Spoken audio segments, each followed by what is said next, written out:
What's going on, folks? Thanks for hitting that download button and checking out a brand new episode of Toys and Tech of the Trade, your one-stop shop for toys, tech, and talk with some assembly required. I'm your host, Rich, and if this is your first time checking out an episode, first of all, welcome. Second, a bit about what we do here. Toys and Tech of the Trade is an interview series where we sit down with content creators, entrepreneurs, and awesome folks that are on our radar and discuss the gadgets, the gear, and the tech that they use to run their business, create their content, and be more productive.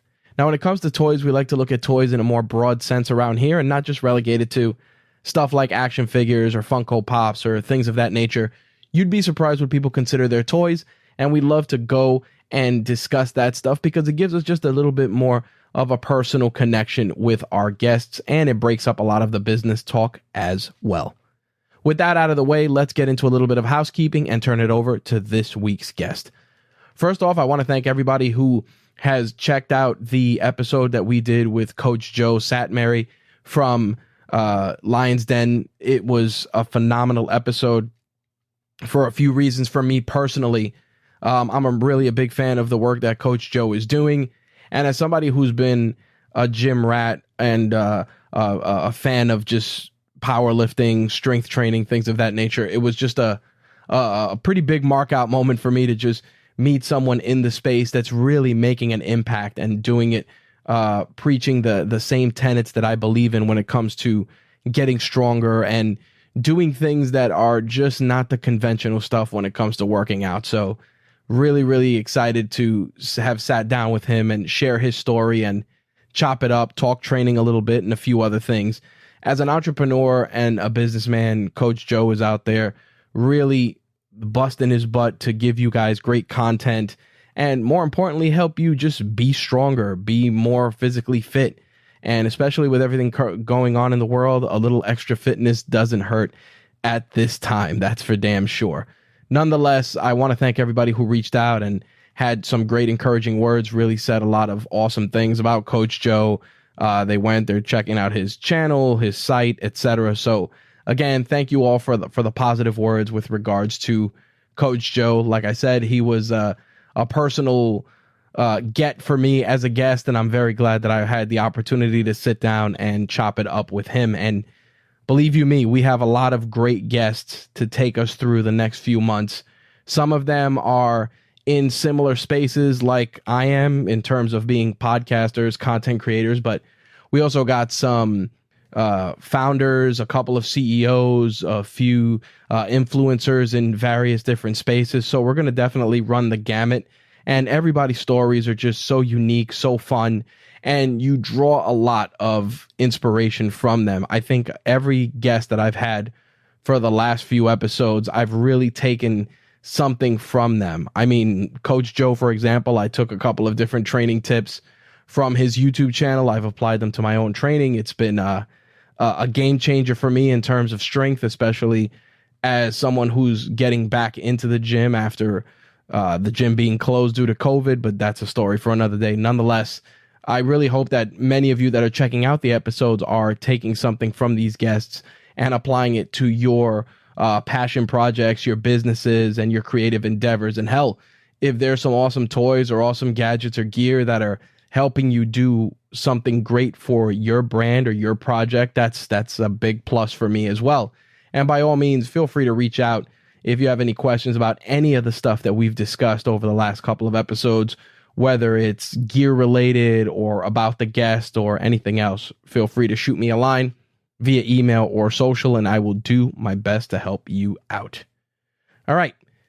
I'm not going to go into too much bigger detail with housekeeping for this week. I'm trying to keep things a little shorter, more concise, trying to really limit a lot of the quote unquote introductory speech. So with that said, I'm going to shut my yap. We're going to turn it over to this week's guest.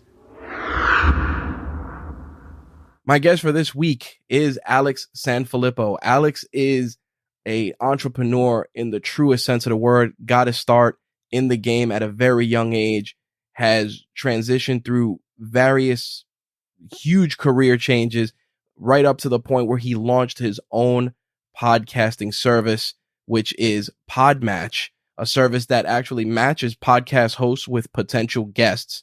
And as a podcaster that's been doing this for a long time, it is a service that proves invaluable. Alex is going to sit down with us and share the toys and tech of his trade. How's it going, Alex? Rich, it's going great, man. Really glad to be here with you today.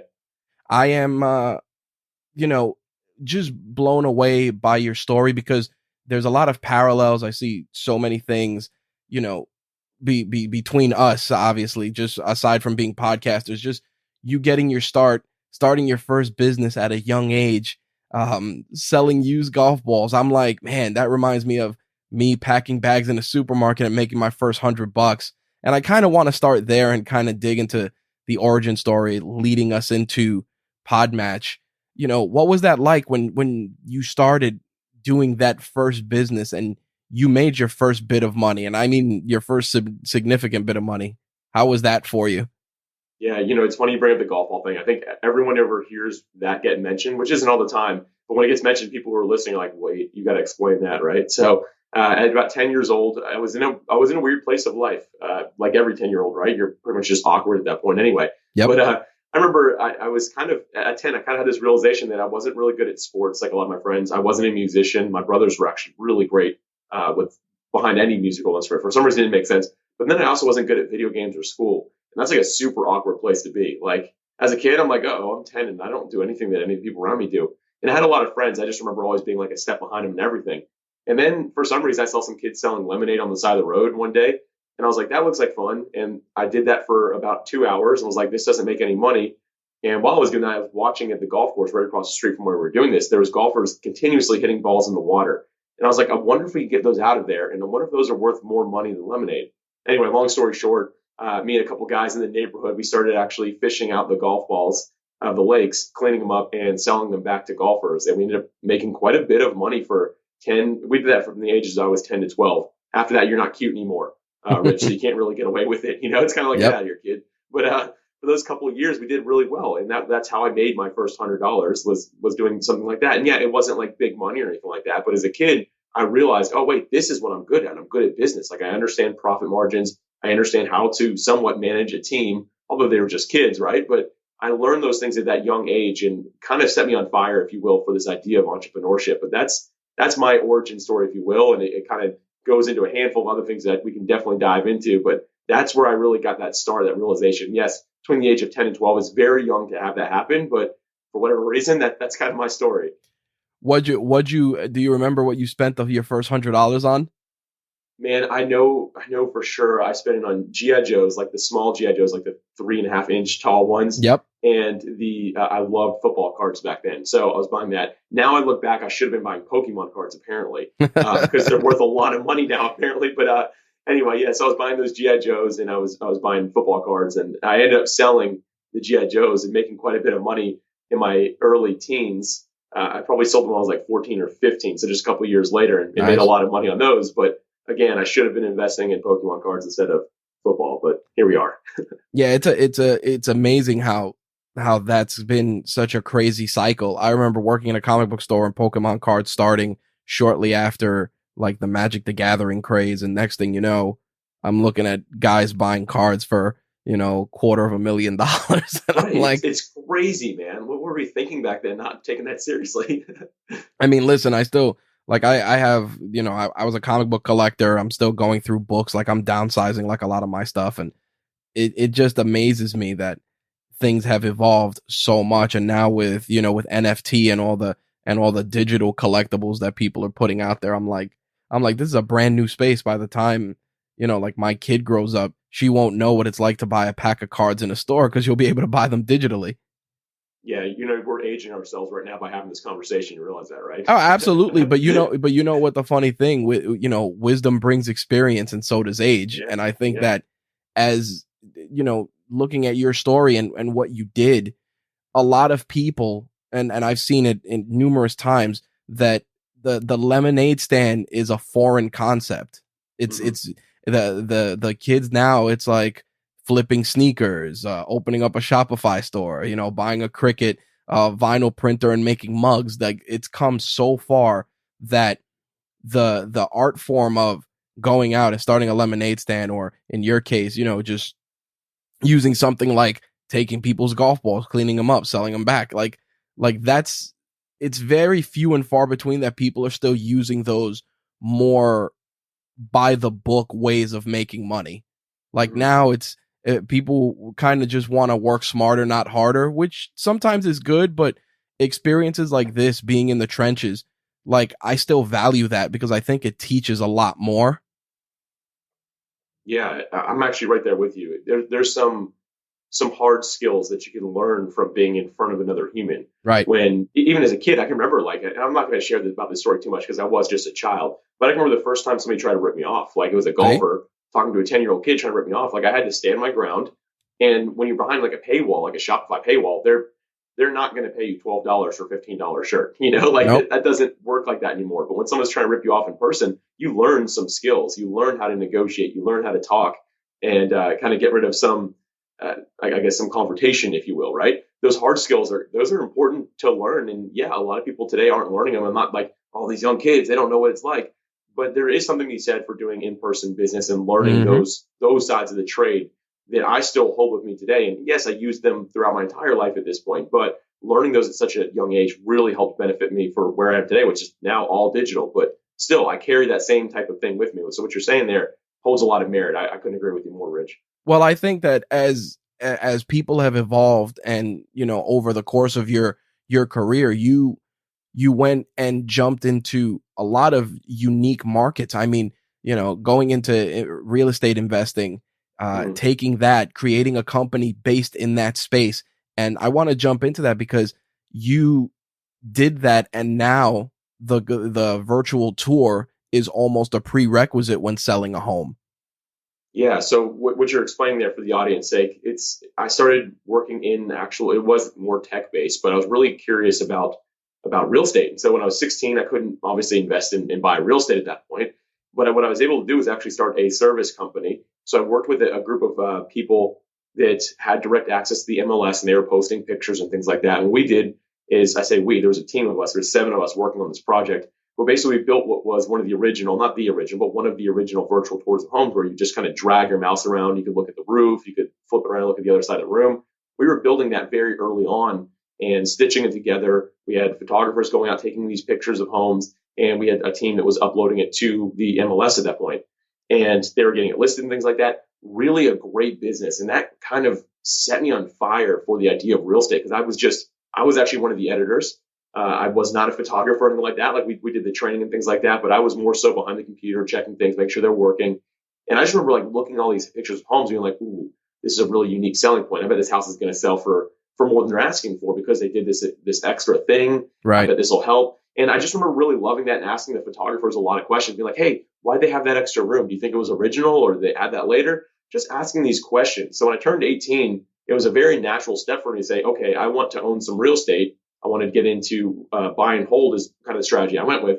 And that was a really cool season for me because I got to really explore a big passion area. I was working from home from 16 to 18. I did it, or 3 years ago. So 16 to 19, I was working from home doing this, which was kind of remote jobs that weren't even really a thing at that point, right? Like trying to figure out how to talk to the team. We were using AIM back then to chat. Oh, man. There's probably better options. But again, being a 16-year-old kid, that was kind of my go-to.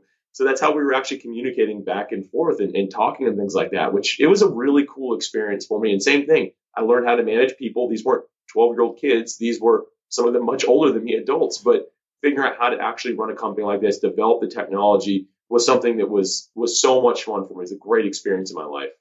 Now, being in that space, and you were of course investing in real estate at the time. How were you raising capital? Did you have help? Was that something where your parents got involved, or were you just taking the money and really just diving in and having a parent be a representative at that time? It's a good question. As a matter of fact, I love my parents to death, and they're the type of people that are they taught me and my brothers to be very independent.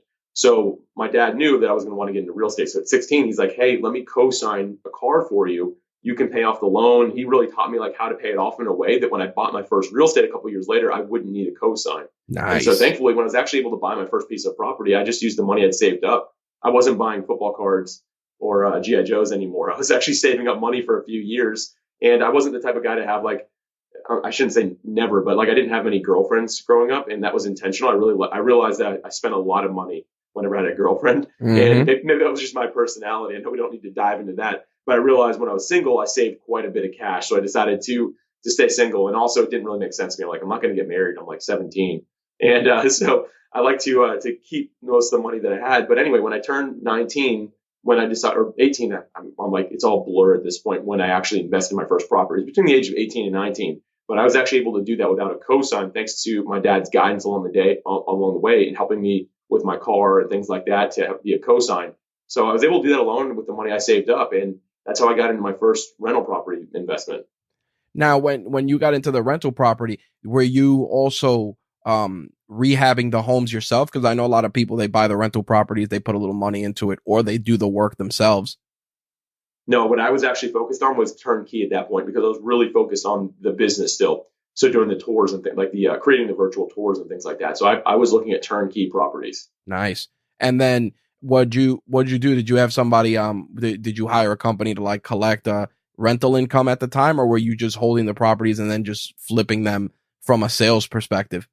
No, I actually did the management myself, which if I Wow. went back, I probably wouldn't do that now. But yeah, I was doing that. But this whole thing that we're talking about was very short lived because as soon as 2007, 2008 hit, whenever that crash was, right? Yep. Like that hit me really hard. And I ended up, that like really messed me up. So this whole thing was short lived. So I was really very new into getting started in this space and doing this type of thing. So for me, managing myself made sense. If you would have tacked another year or two at the end of that, and it was like doing really well, I'm sure I would have found somebody to manage that for me. But initially, it was something I was excited about and fun. I really didn't have enough time in that space to be able to feel the need to sub any of that work out at that point.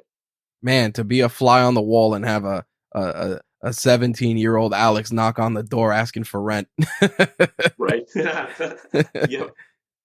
That must have been quite a shock, especially in the onset, because I think, especially when you're younger and you're doing a lot of stuff. Before we started recording, I was saying how I remember getting my start, and it's like, oh, you have a meeting with X person, and the person would show up, and they have like this expectation of who you are, and then you're like, oh, this kid just walks out, and they're like, am I talking to the right person? Yeah, the first guy I actually went to collect rent from, like it was my first tenant ever. I went over and met him right after he moved in, and he just like kind of looked at me and he's like, "Oh, come on in." And then like a few minutes later, he's still just kind of giving me like this weird look. He goes, "How old are you?" And I was actually 18 at this point, so I was 18 years old when I had my first one, and I told him, he's like, "Wow," he's like, "You own this place?" I was like, "Yeah." He goes, "Well, I'll be here and I'll be a good tenant." It was a really interesting conversation, actually. If I remember correctly, it was kind of awkward. But anyway, the rest is history. He always paid on time. He was like a great tenant, actually one of the better I ever had. And yeah, so that's kind of how it started. My first thing I had with that was, how old are you? That was the first question I was ever asked as being a landlord. So it's interesting. You mentioned, you had a good tenant. So I want to unpack that a little more. What was it like, especially at that age, getting your feet wet, dealing with bad tenants?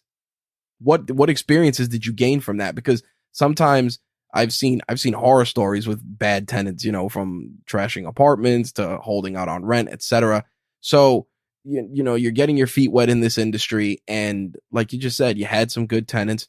What were the bad tenants? And, well, not to dig too deep into that, but what experiences did you take from dealing with the bad tenants that helped you in your business now? Yeah, so I had one that was really bad, and actually, it did not work out in my favor, unfortunately. This is somebody who stayed their entire time, but toward the end, I think it was probably just the last 45 days, they took a complete turn, this individual. Wow. And I guess he started dating some girl who had a pot-bellied pig as a pet, which at that point, I didn't even know that was a pet. But anyway, they decided to bring it to the place, and that thing tore the place up. I mean, tore it apart. And something went wrong, and now I believe it was intentional with the last month's rent that they were supposed to send me. And the check didn't go through. It was really weird. I'd never seen anything like it happen. I was like, "Hey, this check didn't go through. It had been like 5 days." And he's like, "Oh, I'm sorry." He's like, "I definitely submitted it on time." He's like, he goes, "We'll just tack it on at the end if that's all right when you're doing your final inspection." In my mind, I was like, "Okay, that makes sense." There should have been a red flag there for me though. Because when I Mm. went in, he had already disappeared, and I kept his security deposit, but it wasn't enough to cover even a fraction of the damage that was made. It was about $5,000 Wow. worth of damage that had been done. because the carpets were tore up, the walls all had to be repainted because it looked like this animal had been like just rubbing itself against the wall, so it was like Right. black at the bottom of the walls. It was real. It was bad, and I could not get a hold of this guy. Turns out he was actually a lawyer, and he was able to find all sorts of loopholes and things like that in my contract. And that was actually the last time I self-managed or self-wrote up a contract because this guy was able to tear the whole thing apart. Basically, he wasn't Wow. responsible for any of it. Was the kind of way it went. And it made me just realize that like I didn't want to lose faith in people because I gave a lot of faith in this person, but I needed to do my due diligence. Yes, I believe that everyone should be a good person, right? And I never want to say that I'm going to have the benefit or look at somebody and say, oh, I know that this person would be bad and stuff like that, although that occasionally happens. But I wanted to make sure that I didn't lose that faith, but you do the right thing up front. So for me, just because I think someone's really nice doesn't mean I need to not do an airtight contract. Like just because I'm like, oh, I can totally be friends with this person, they're going to be great. No, I still need to do the right thing and make sure that I'm actually doing my due diligence because it's a business, it's not me personally. And that was my big learning moment. And actually, that was the only time I ever worked with anyone who just was bad. I mean, that was really it. But nonetheless, after that, I always made sure that the contracts were bulletproof. It was a business. I separated myself from the business. And since then, I did one other property after that was self-managed, and the rest had all been managed by another company because I just wanted to disconnect myself from it. But that was a big learning opportunity for me where I just realized that like, hey, I've got to be smarter. Like I've got to treat it like a business. I can't just be friendly with people and make it seem like it's just something fun on the side, right? Like it's got to be a real business. Yeah, I think the scary part of that, and it's interesting that the person that you dealt with was a lawyer, and he pretty much just weaved his way through the contracts because for the folks listening, the learning experience in that is that certain things you just got to either research them accordingly, and no matter how much research you do, there's always someone smarter. Yeah. And that's just crazy that, they kept a pig in there. They kept the pig in there and then just, pretty much weave their way out of the contract. And I'm sure, especially at that point for you, it was heartbreaking to just have to deal with that, Yeah, it was. And, that was right when the economy really wrecked. So I was already feeling pretty defeated. I mean, the company I've been working on, and I'm not going to sell myself as a failure. Like I believe that everything kind of led me to where I am today. Mm-hmm. But at that point, like that company that I was running, the virtual tour company, that just shut down. I actually, there was a business partner in it and I just gave it to him. I took like almost nothing. I'm like, hey, we're basically went from like a lot of business every day to now no one's selling homes. And if they are, they're not investing in anything extra because they probably aren't going to sell it. Right. Right. So it went from like 100 miles an hour to zero, a complete halt.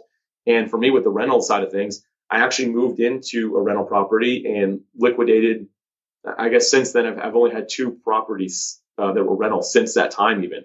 And yeah, it was like one of those big. Like, I crashed and burned. I went from being a kid that was really young. I had this dream at that point of being. I don't remember what magazine it was, but I saw like top 30 under 30. I think it was maybe Forbes or something like that. I was like, I want to be on that list. Real estate's going to be my ticket to get me there. And that was kind of my mindset. And I was really chasing that. But I went from being someone who was well on my way to doing that to complete opposite, to most in debt 20-year-old or 19-year-old that you ever met in your life. Wow. Overnight, basically, just because of the economy crashing. And now we look back, and of course, hindsight's 2020. Like I could be like, oh, I should have seen that coming. But back then, I had no idea what was coming at all. And I think that kind of hit for most people that way. But it was a real reality check. So, I mean, everything we're talking about right now, with all this real estate stuff, this was a very short time in my life. But talk about something that had long-term repercussions and negative impact on me. It hit pretty hard. I think the scary part of that, and it's a valuable lesson that we're seeing play out now, is the fact that we kind of get conditioned, especially growing up, that and you may have run into this growing up where you kind of just check off boxes as you grow up. It's like go to school, go to college, get a job, get married, buy a home.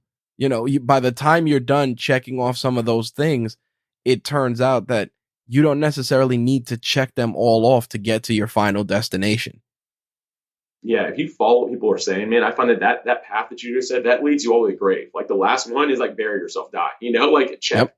But I don't mean to be morbid by saying that, but the truth is like people will always push you to the next phase of your life. I mean, always push you.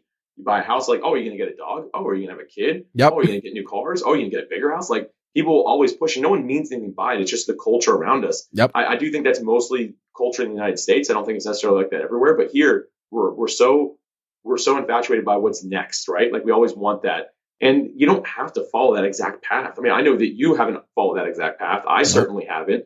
And we're maybe the difference in the norm, the difference from the norm. But in general, like you don't have to follow that path. And realizing that has been really helpful. Sometimes intimidating because you're kind of charting your own course, but beneficial to understand for sure.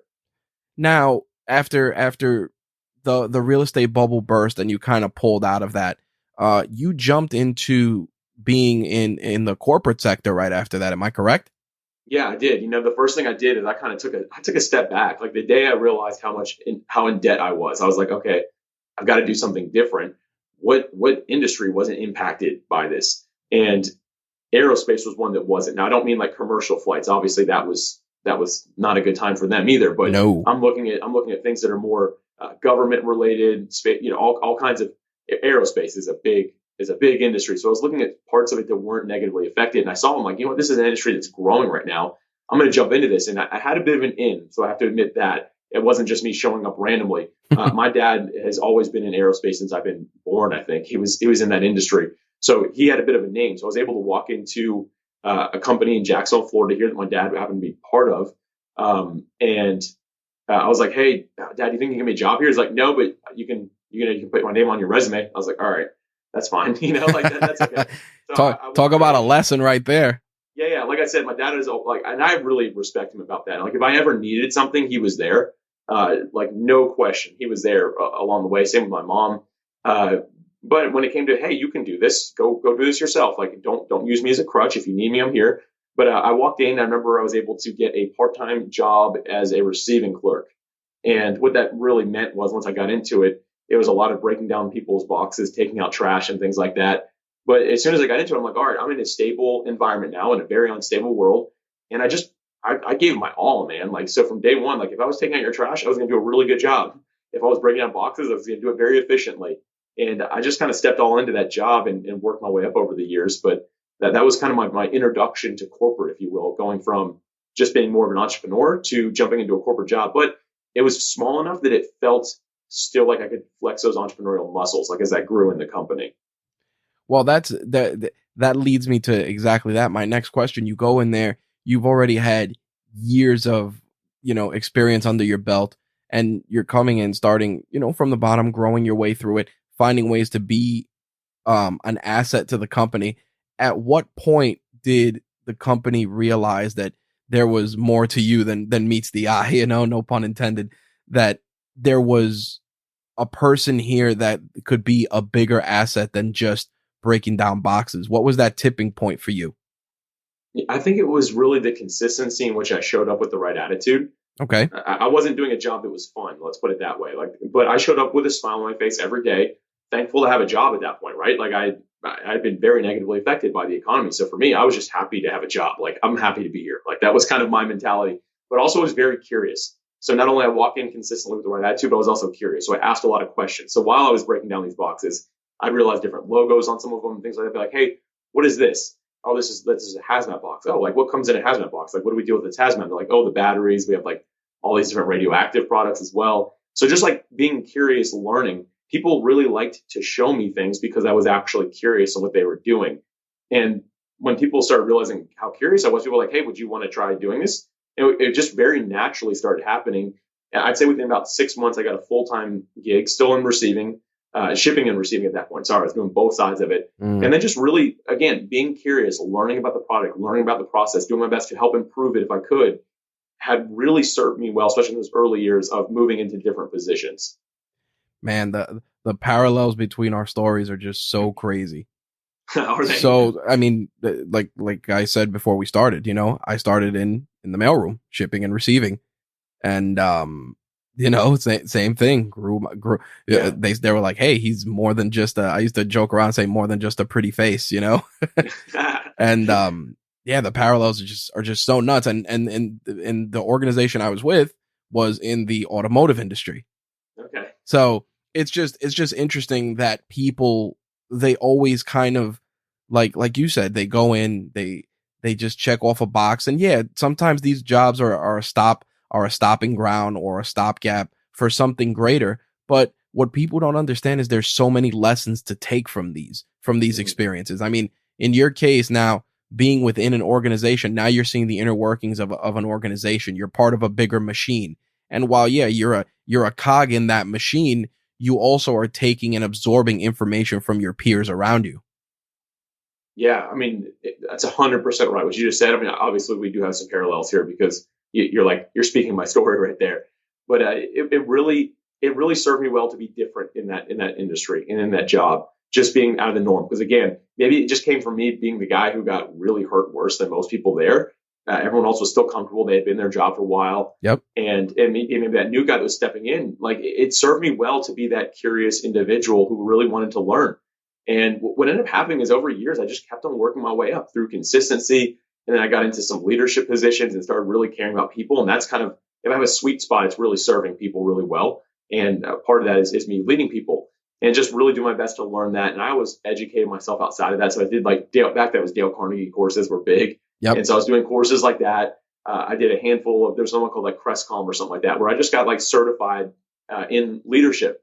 And as I kind of grew, and the company grew, it was crazy, man. Like it went from what was a small company doing a few $1,000,000 a year, which that's considered a small business, to being part of, and I'm fast forwarding about 15 years here, 14 years here, but went into being a multi-billion-dollar publicly traded organization, part of like a big network and things like that. And being part of that change and getting promoted along the way was a great, great, great experience for me. It's something I don't do anymore, but I always cherish those years being there, just because it taught me so much about business, leadership, even entrepreneurship along the way.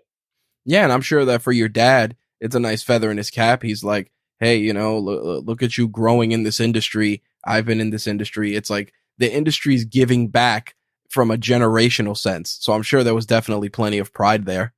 Oh, for sure. Yeah. It's funny. He hasn't needed to work in a really, really long time, but he loves it. He's still in aerospace. And he has a great time doing that. He's more of like I don't know if I want to call him a consultant, but he does a lot of leadership stuff. Let's put it that way. So, and he helps a lot of companies, and things like that. But anyway, he does some great work in there. So it's really cool to still see him doing that he loves. And for me, years later now being out of it, it's really just a great reminder of the legacy that will be left there. So in the midst of you doing all of this, were you still trying to kind of keep your finger on the pulse of real estate? Where did the road take you to where you started your podcast? We'll go there. Yeah. So actually, I really got mostly out of real estate the only other introduction I had during like these years was when I got married. My wife owned a place as well, and it was really close to a university that's here in Jacksonville, Florida. We live, University of North Florida, very close to that. And I was like, hey, when we got married, we had the conversation, obviously, where do we want to move? Because we both own places.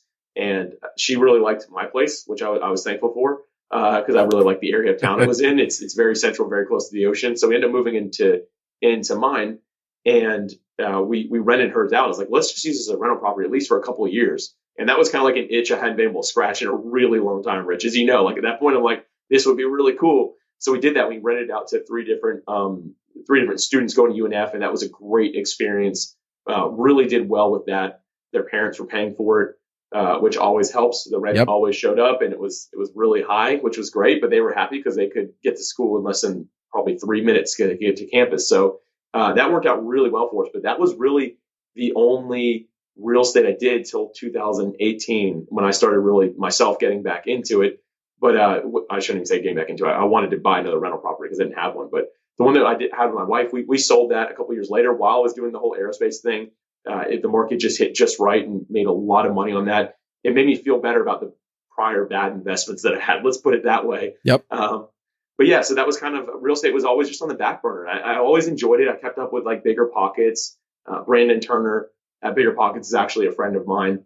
And that's like a online real estate community that I've just always loved. I've read his books and just kind of kept up with what it's doing, but it's more of a hobby at this point for me. Well, you know what the funny thing is, though, that even within that hobby, that hustler's mentality is there because you're working, you still have an income coming in. I hate that so many, especially now in 2020 and 2021, people push passive income. And I'm like, listen, it's passive because you're quote unquote getting money while you sleep, but that passive income requires active grind. Yeah. Oh, it does. Like, and I hate that they use that as this as the bait on a hook for people to fall into this false sense of security. It's like I said to a friend of mine, I'm like, you do realize like a person selling on Shopify is eat, sleep, and breathing all of this stuff. Sure, they're selling t-shirts while they sleep or candles or whatever it is, but you understand that when they're awake, that's all they know. Yeah, I like that you're bringing this point because there is this huge misconception of we all need to be focused on that passive income and it's just going to come to us automatically. Yep. And like you're saying, man, there is so much that goes into it. I remember when people started calling me like an overnight success in podcasting. I'm like, it was 1 year of work before you even saw my name. Like Yep. there was a full year, like 12 months of hard work every single day I put into doing that. Yeah, And well, it's one the of those thing, things that people just, I don't know. Like we think that, okay, you press play and then you're just gonna get overnight success. And sure, there might be the few outliers, yep. but I've never even, I shouldn't say, I've met one person ever that really didn't have to do anything and just made a ton of money. Like they just hit it, it was like hitting the lottery with their business. But everyone else I know is like, no, dude, I put in 10 years of really hard work that no one ever noticed, no one ever talked about. But the day people saw it, it looked like I was succeeding overnight. But the truth is, like, getting to the point of true passive income is a ton of work. And then even after you launch something that technically, I'm doing air quotes here, has passive income, the amount of work in the background that you're doing, like creating the SOPs, writing the documentation, making sure that your structure can keep up with the income that's coming in. Yep. Doing all that, like, yeah, it's passive income, but you are working your butt off to earn that passive income. And I think the scariest part, especially, is because you, much like myself and even a lot of our listeners, they've seen the evolution of all of these different ways that people are making income. Like you were running a blog, and as many people know, that used to be one of the ways that people used to promote making money. Oh, start a blog. And it's like, okay, start a blog. What's it going to be about? Are you committed to writing every day? What about Google optimization? What about Google AdWords? Oh, no, nobody talks about that. It's so true, man. Like, I'm kind of just laughing to myself right here as you're saying that, because that's exactly what it was. When people, now it's podcasts, but when I was starting in blogging, people were asking me all the time, like, oh, I want to start a blog like you did. And they're like, I could just go to like WordPress.com and do it. I'm like, no, you need to go to WordPress.org because you need self-hosted, because you need the SEO boost. And I'm like, yep. I don't really want to do all that. I just want to know how you did it to be successful. Uh-huh. I'm like, that's what I did. I'm like, I put in, again, way too much money because I didn't know what to do. I was testing things all the time. I'm like, but the system for it to actually work is a lot more than what you think. The truth is, here's like kind of the whole thing. We're all looking to get rich quick, and there really isn't a way to do that. Nope. Like, maybe you can set things up the right way so you can accelerate your success, but there's no get rich quick. Like, you've got to put in the work, because if you didn't, everyone else would already be doing whatever that is. Well, and with blogging, the funny thing was that people would go start a blog and they'd see like, oh, this person started a travel blog, and next thing you know, they're writing articles for Travel Magazine. I'm like, you do realize that the person, number one, had to be a good writer. And the other thing is, and this happens, it's like, so there's circumstances where it's lightning in a bottle. Maybe that person just got into the space at the right time when everybody else kind of folded. I mean, the scariest thing, and you know this as a podcaster, is the fact that there are so many podcasts out there, but there's also, among that podcasting city, so to speak, is a massive graveyard of podcasts that have been abandoned, or that people just, they started and lost interest in and pod faded. So it really drives home the point that there's just, people want to eat the sausage, but don't want to know how the sausage is made. Right. Man, actually podcasting is a great example for that. I just recently was looking at the stats, doing a deep dive. Libsyn was helping with this as well. I don't use Libsyn directly, but they do a great job knowing the numbers. But there's almost 2 million podcasts like on Apple technically. And out of those, I wanted to see, okay, how many of those 2 million are active? Because that sounds like a lot, right? Like everyone's on a podcast at this point. I looked at active podcasts, which Apple determines that based on posting within the last 90 days. I would say if you're not posting in 90 days, you're inactive. But anyway, they look at that as being active. So within the last 90 days. So I looked at those episodes, like podcasts that are still considered active. And then I was like, how many of those have more than 10 episodes? And out of the 2 million total podcasts, there's less than 400,000 that have more than 10 episodes and are considered active right now. I mean, that should tell you something right there about like, okay, everyone who wants to start a podcast, most people are not going to succeed. I mean, that's less than 25% of podcasters actually going to be making it past 10 episodes and staying active. Like, Yep. it's more work than people set out, like cut out for it to be. And most people stop, like we're saying, Rich, because it's like, I have 4 episodes out and there's only 30 people listening. Yep. Right. Like that's what happens. And people are like, oh, that's it. Oh man, I can't keep up with this. It just must be the wrong vehicle for me or something like that. Well, I'm so glad you mentioned the numbers, because what happens is, and I tell a lot of people, I've told, hosts on our podcast network, I've told people that are getting into it that quote unquote want to pick my brain. I tell them, like, listen, yeah, sure, you put out your first podcast, you got 10 downloads, maybe you got 25, maybe you got 50. But I said to myself, and I say it to them afterwards, I go, how many times in a day do you genuinely talk to 10 people or 25 people that are literally hanging on your every word? It's not often. We don't even talk to that many people in our daily life, unless, you're doing public speaking, like in your case, or doing something, coaching or anything like that. But honestly, it's like in your daily life, you probably talk to maybe 5 or 6 people by the time you shut your eyes at the end of the day. Yeah, it's a good point. That's actually the same perspective I like to give people about podcasting, because I'll just use 50 as the example because it's a nice even number. Yep. If you have 50 people listening, social media has conditioned us to think that 50 people is not a lot of people. Mm-hmm. But if I told you, and this is the perspective I always get, people are like, oh, I don't think I'm going to keep on going on the podcast. There's only 50 people listening.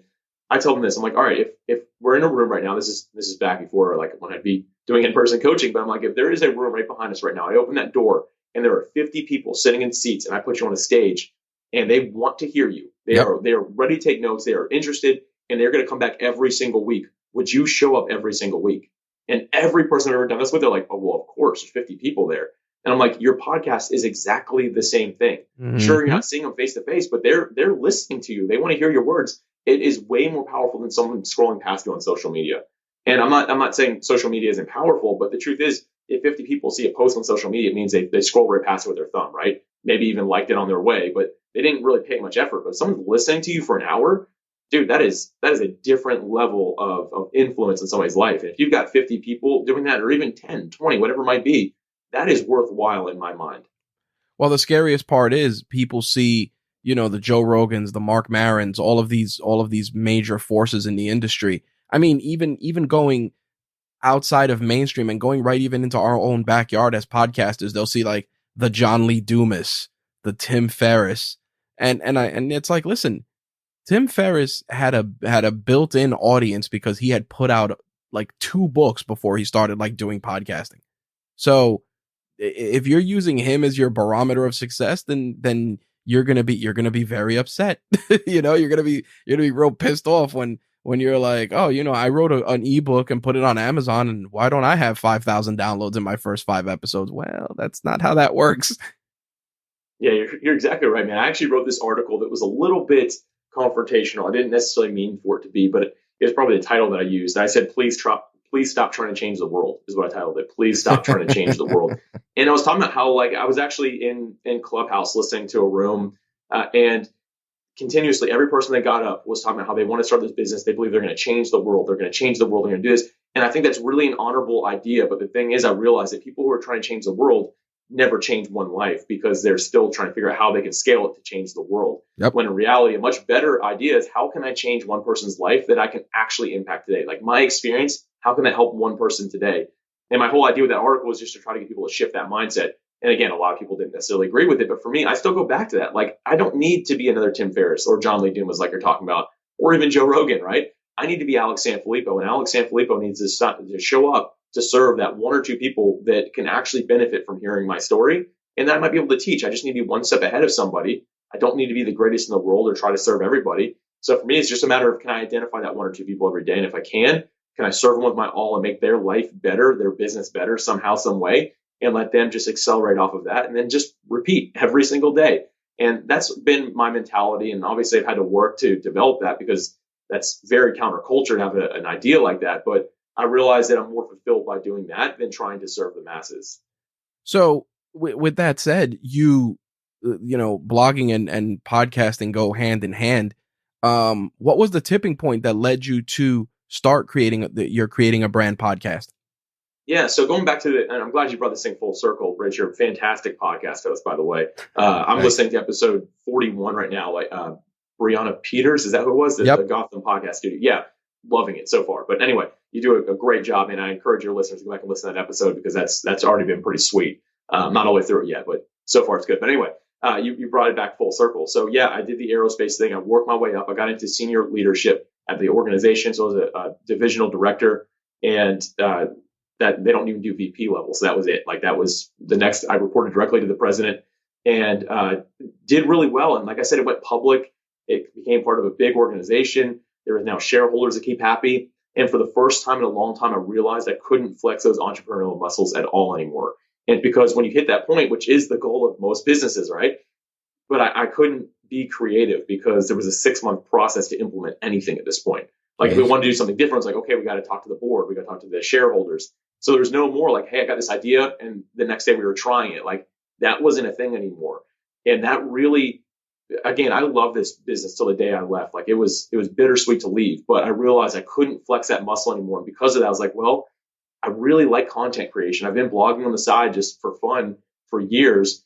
And people kept on telling me I should get into podcasting, like saying that. People that I really trusted and they're part of my life. So I was like, you know what, I'm going to try this. So I decided to launch a podcast. I found like the area I really wanted to focus on, which is entrepreneurship. People that are really early, like maybe just have an idea right now and they're trying to make that first or early next step, the right one. That's the people that I focus on with creating a brand. And I just decided to go for it. And that allowed me to, again, start feeling like, I'm an entrepreneur. Like I can flex this muscle again. And that was really the motivation behind doing that was, hey, can I serve these people that are really early on? And can I feel fulfilled in what I'm doing once again? Well, the thing about it was, let's talk about the first episode. Let you recording your first episode. What did you go out and buy a whole bunch of equipment, or did you start really small? How was it recording your first episode and then hitting stop and then hitting publish? Yeah. If I could describe it one word, maybe scary. As you remember, right? The first time you ever did a podcast, you're like, this isn't good, or something along those lines. Oh man, I listened to the old 2006 stuff I did before I started doing live podcasts in 2009, and I was just like, man, this is just not like, how did people sit through this? And I was doing like long form, like 2-3 hour shows, you know? Man, mine weren't that long, but they were also too long when I got started. But you know, at the end of the day, I procrastinated for a while. Like I didn't do it right. Like I was looking at what to buy too much. Like what mic should I get? What should my intro be? How should my cover art be? In all reality, like I spent way too much time doing those things. And if I could go back, if I could go back now, I would have launched 6 months earlier and just gotten that content out, got the reps in and just went for it. And yeah, when I hit publish the first time, it was super scary. Like I wasn't confident in like what I was sharing. I was confident in, but I wasn't confident in my voice, my ability to deliver that. And it was one of those things that like I just had to get that courage. And that's, by the way, one of the main things people lack when they're starting something is courage. But I just decided, you know what, I'm gonna hit that publish button. Like I hit record, I listened to it, the quality was good enough. Like I knew it would serve people. And I just I feel like I put a blindfold on, hit the publish button. And was like, don't tell me what people are saying, you know, like, but thankfully I got a lot of really great feedback from day one. And from then on, it was just for me getting the reps in. And today, like I'll still jump on other shows of people that I care about. Like Rich, I'm on your show today because I care about what you do and I want to be part of it, right? And so I'm here and I'm still just continuously developing that muscle of like, hey, can I get better and better at this? So I just have my mindset on, instead of perfection, just continuous improvement. And having that from day one, having the courage to hit publish has served me really well along the way. What was your first piece of gear to when you started your podcast? Yeti Blue or Yeti, I don't know, one of those Yeti mics. And I was using some sort of, can't even remember like what I was using to actually record. It was some sort of like just basic recording software that lets you record. I was doing it locally at first. Like I didn't even know how to do a remote. So I was just like sitting in my friend, she had her family had like a camper. And it turns out campers have like, they're perfect for like a random recording studio because they don't echo for some reason, the way that they're built, I guess. So right. I was like, okay, I can jump in this camper and bring people over here that are local and we can record right here. And that's amazing. So I just had this like little Yeti and some sort of like little recorder on the computer. And I figured out how to upload that and did very little editing, if any, and just hit publish on those first things. And yeah, it was done in like a little trailer thing, which was kind of fun. Like I look back to that, I'm kind of miss that because it was like I bring all my gear in like a an old Amazon box and just set it up and kind of went for it. But that's kind of the origin story of the podcast. And it's crazy because, you know, you're on the verge, you're in striking distance of 100 episodes. And the thing about it is when I look at that, obviously consistency is one thing, but the thing that you've done with your podcast, which is great, is that you found a way to get value from an entrepreneurial standpoint from every person's story. I mean, you know, from the way you're titling the episodes, that you're using just the right buzzwords to get people's attention. I mean, the one you put out earlier in the month about reducing anxiety and stress. I mean, with everything going on currently, that is an easy alley-oop for someone that's trying to just figure out, because that's the other thing too. There's so many podcasts in the space, and you know, you thumb through, you're trying to see, is this person, and a lot of times it's the titles or the subject matter that gets people's interest. And I think that's one thing that you've done really well, is that you've really figured out a way to find those nuggets of wisdom to frame your episodes to get people to jump on board, which obviously takes me into what I want to ask.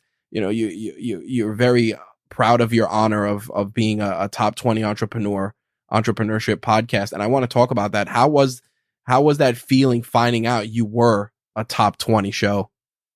Yeah, I mean, it was very fulfilling. Like, I felt like the work that I had put into it really paid off. And again, just me going back to my roots of being an entrepreneur, this really allowed me to once again flex that creativity. It was great to see it paying off. And still to this day, though, I don't get into the numbers, man. And I've been getting asked a lot, like, how often should you look at your downloads? Yep. I only listen once a month, and it's not to see the numbers, to make sure there wasn't like a total drop off, because then basically make sure there's nothing wrong, right? Like if I lose 90% of my listeners in one day, I'm like, okay, one of the directories is broken. I got to figure out how to fix that real quick. Or also to make sure people are finishing the episodes. Like, I like to see, okay, are people actually completing listening to the episodes? Am I making them too long? Are they too short? Like, there's always that sweet spot. I just look once a month. At the end of the day, like, I've had to develop this mindset. Like, at first I was really proud of that. I'm like, ooh, maybe I could get to like top 10 or like, or anything like that. And I really stopped focusing on that, because it breeds the wrong thing. That's falling into the culture again, going into like, okay, you got top 20, you need to get top 15 now, and then you need to get this, right? As we already talked about. But instead, I remind myself every day that I'm doing this, do for one person what I wish I could do for all. And do for one person what I wish I could do for all. And that's something I just always have to keep front of mind, that it's not about the numbers, it's about me impacting another life and adding the value with the content. And yes, I do a good job on like the titles and stuff like that, but it's not to be clickbait. It is, again, to serve somebody. And that's exactly it. I think that, and I like that you preface that, you know, it's not clickbait, because what happens, and you see this all the time, and I'm glad you brought up like how the people asking how often they should check numbers, how often this. I always tell people, look at the stuff you like to consume on a daily basis, whether it's media consumption through social media, consumption through TV. Like, what brings you to the dance? What makes you want to tune into a show every week? What makes you want to engage with that personality? It's like, great example will be like people that love reality shows. It's like, why do you watch them? And then they'll be like, oh, you know, it's mindless entertainment, or, you know, I'm interested in the person's story, or whatever the case may be. And the funny thing about that is that when you look at that decision making, it's like, why do you listen to that podcast? Not most times it's those types of consumption values that bring you into those other markets. Like I was talking to you before, and I said about, you know, some people they like the sausage but don't want to know how it's made. I think that there's so many people out there that they're curious about other success, because there's so many lessons they can take from it. I mean, in your case, and even the way you titled it, it's like you're creating a brand. People's misconception of branding is that it doesn't necessarily have to be a business. You're the brand. Why can't you create yourself as a brand?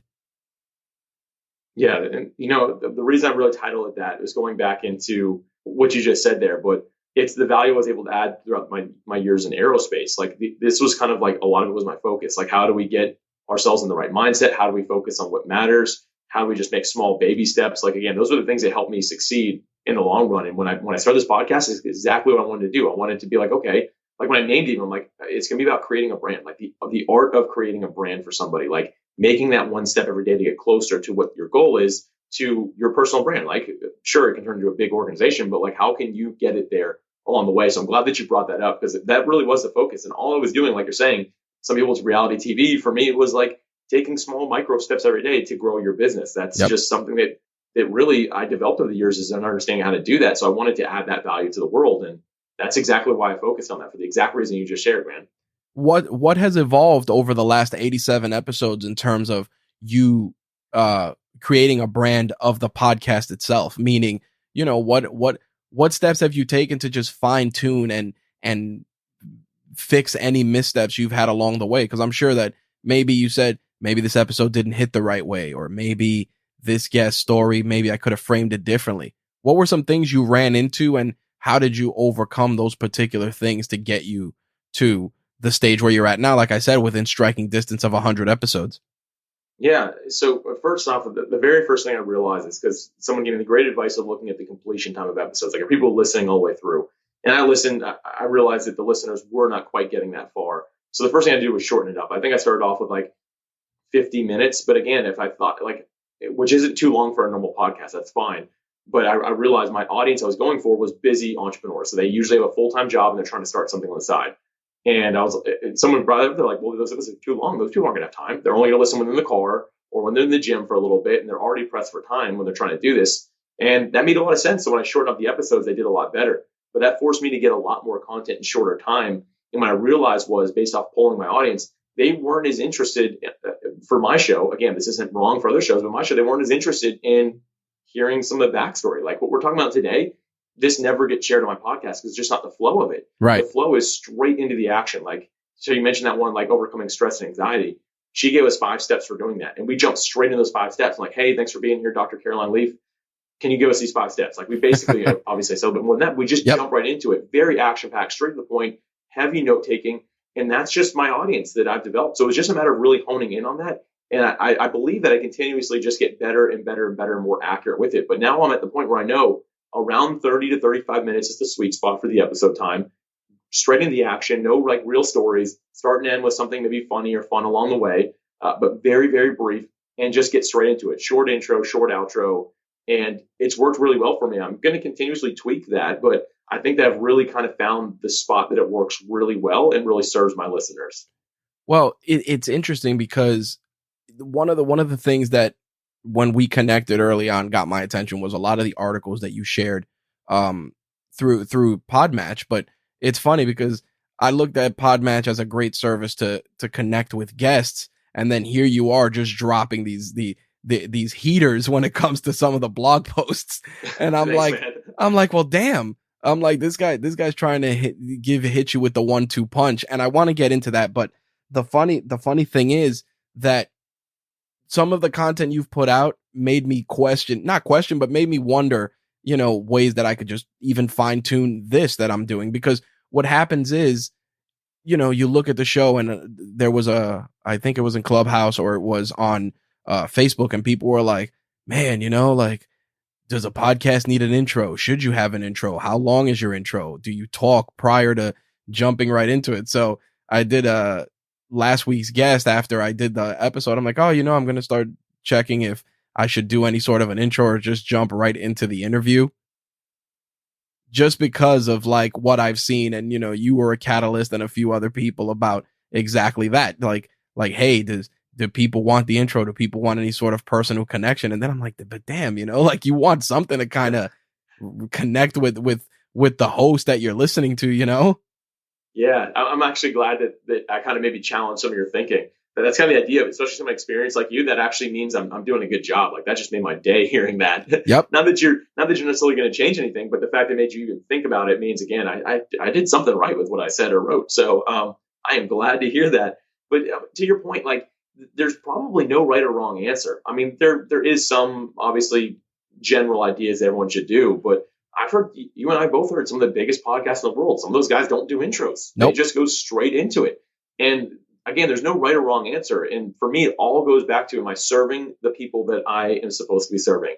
Am I hitting the right mark for those individuals? And that's what it comes down to. And I think we're getting to the point where there's actually less fluff even.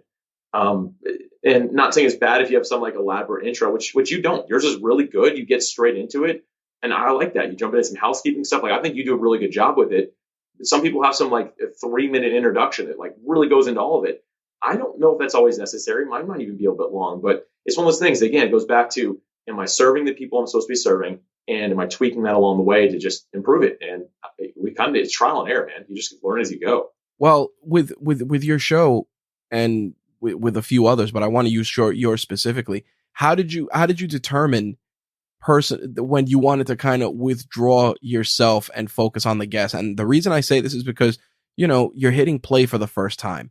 You want to know Alex Sanfilippo. Yeah, the guest is great, but you're the person that brought them there along with the guest. Like, do you kind of feel sometimes you're like, man, I'm just a conduit to deliver this person's information. Like, where do I fit into the mix? Because it's a very delicate balance. I feel like a lot of times, and just from over the years, people will be like, hey man, I heard your story about X or growing up in New York, and I remember what it was like. And it's like, wow, then somebody actually connected with me as a person versus just, making your podcast very transactional.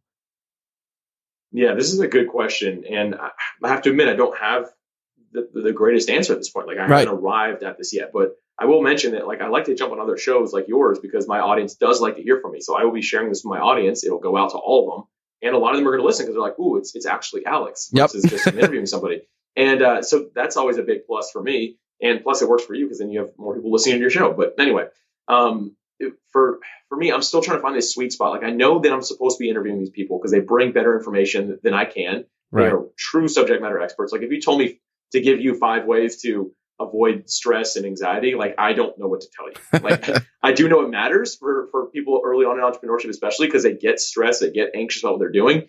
But I can't be the guy to deliver that. What I can do is do a good job getting that information out of somebody. And a lot of people like that. But at the same time, again, I'm struggling with, like, do I add a second day where it's me maybe sharing some sort of short information of what I'm learning along the way? I don't know. I'm still trying to figure this out. But again, it goes back to what I just mentioned right last time I was talking. And it's trial and error. It's getting out there and trying it. And at some point, I'm going to pull the trigger and do a solo episode and just see how it goes. For all I know, people would be like, wow, that was not good, Alex. Like, stick to your interviews, And if I get that feedback, great. It means I know that I'm in the right direction. Now, if people say, wow, this is better than your interviews, this is amazing, then I've got to really start thinking about some things, right? But I think that we can't get too stuck in our own ways and not be willing to evolve. Like, just because I've always used the same intro doesn't mean I shouldn't change it now. Like, our audiences grow, our audiences evolve, and we have to be willing to adjust with that. And that's hard for a lot of people. You find something that works and you want to keep it like that for the rest of your life. And that's not realistic. Like, our audience should be growing with us and we should be able to change things along the way. So again, I don't have the best answer for you on this one, but it's something that I really am exploring. And I'm glad that you brought it up because I think that everybody, no matter where you're at, you should always be exploring this and saying, what's the next best thing I can do to continue to serve the world? Well, and that leads us, that's the great pass right into PodMatch, which is exactly that. It's connecting you, the host, with potential guests. But the beauty of what you're doing is that you're also finding ways to connect your host with your guests, utilizing the data that they're putting in. It's not just, hey, I need guests for my podcast. Let me just, pay and spray, just rapid fire go in and send out 14 pitches and hope for the best. Because sometimes, and this, especially running this business, that sometimes that guest that tells you they'd be a great fit just aren't. Like, maybe the vibe they bring just isn't the vibe for your show. And I want to talk more about that because I feel that service is something. And I remember that's how we connected, and you were like, hey, check it out. And I said, yeah, I found I'm using X service that does this too. But I want to see what you bring to the table that's different. And I want to talk about that in particular and how that, that type of approach led to PodMatch even being born. Yeah. So I'll go into that origin story because it's pretty quick. Basically, for the last few years, I've been doing podcasting. I've been speaking at podcasting conferences. And in 2020, the beginning of the year, which it was an in-person conference, Rich, which I don't know if you remember what that's like, but shaking people's hands, hugging, high-fiving, like that used to be a thing we did with thousands of people in the same room. But anyway, I was at this conference, I was speaking at it, and I remember when I got off stage, one of my goal was, okay, well, can I find a way to better help these podcasters? Because I'm one myself. So many of these people you included, Rich, people that have just helped me along the way with their wisdom. You've been doing this longer than I have. Like, learning from these people has really been helpful for me. So I was like, I want to give back somehow, some way. So when I jumped off stage, I started just talking with people and asking, hey, what are you struggling with? And I continuously heard, like, there's a lot of random things, of course, but the trend I was hearing was, I'm having trouble finding the right guest. Mm-hmm. And key word there is rights, not guests. Like, there's a lot of people that will be on, like, you have a line out your door today, Rich. If you're like, I'm going to do interviews here in New York, right? Like, there'd be a line out the door wanting to talk to you. They're not all the right fit. Yep. And so these hosts were having that trouble. And so I was like, all right, I'll kind of think about this. And while I was there, I realized at this conference, about 2,000 people there, some of them weren't actually podcasters. They were there because they were trying to promote a course, a new company, or like a book that they had just released. And I was like, oh, wow, what are you looking for? And they're like, oh, I'm here to try to find the right podcast host so I can be on their shows. And I remember even while I was there, I was making connections. I'm like, I just talked with somebody that would be great to have you on their show. So I was like making those introductions while I was there. And for lack of a better term, it was like a light bulb moment. I'm like, wait a minute. Should there be like a service that matches people like this? And I'm not always the smartest guy in the world, but when I came home, it took me a few days. But then I realized, I'm like, why don't we just do what online dating apps do? Like, they connect people based off their interests, off of their availability, their specific like gender they're interested in, like all kinds of things, right? Like, and basically I just took that same idea and we developed it into what's PodMatch today. And the idea is not just to help you find more people to potentially be on your show, but actually to find people that would be a good match, a good fit. And like you're saying, they're not always going to be right. Like, there might just be the wrong vibe from somebody, but on paper they could be like the perfect guest. But if it's the wrong vibe, it's the wrong vibe. But at least this helped point you in that right direction. In working with PodMatch and using it, to book some guests, which I've booked already a few over the coming weeks, I've come to the realization that, there's services out there that connect hosts with guests. And then there are services like PodMatch, which connect meaningful guests with meaningful hosts. Mm-hmm. Like, that's pretty much how I see it, because like the people that the algorithm sends me for PodMatch, and I actually recently realized, I'm like, crap, I'm not on here as a guest. I ended up doing a guest profile. It's exactly that. You kind of just want some of those meaningful commonalities. I think that was one of the reasons why, I said, I got to get Alex on the show, because there's a lot of stuff that's very similar.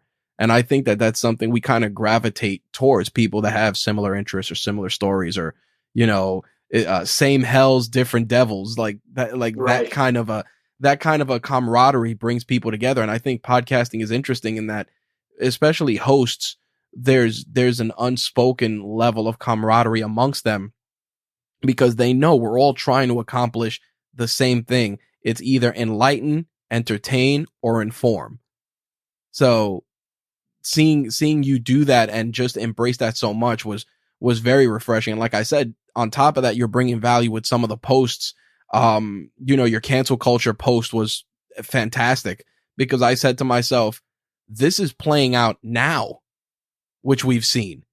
Yeah. It's playing out now, day to day. And what people don't understand is that a lot of the stuff that a lot of these personalities get involved in, the next thing you know is they're finding them on a podcast they were on 5 years ago.